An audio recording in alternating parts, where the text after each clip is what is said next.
notre curé, l'abbé Noël Chalumeau, officier de réserve cité en 1940, qui n'a pas voulu laisser notre maire Maxime Grenier aller seul au devant de la troupe barbare envoyée pour châtier notre village.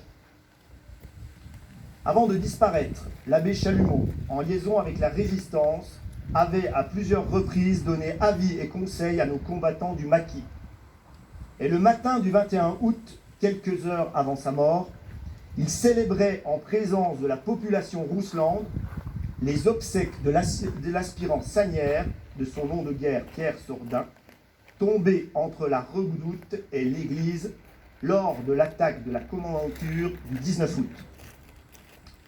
Il est bien mort pour la patrie, notre médecin, le docteur Henri Cresson, qui, père de 4 enfants, avait sans hésiter rempli son devoir en apportant aide et soins au FFI et en guidant dans son propre jardin leurs tireurs avant d'être arrêtés puis abattus au fatal tournant des Bayards.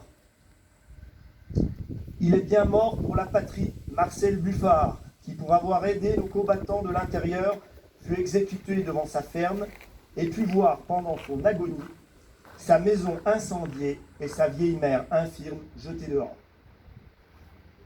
Ils sont bien morts pour la patrie, ceux qui se sont précipités à la suite de leur mère et de leur curé pour tenter d'éviter au village les représailles. Adrien Michaud, doux et pacifique, mais soutenu par cette ardeur spirituelle et ce tranquille courage qui le caractérisait.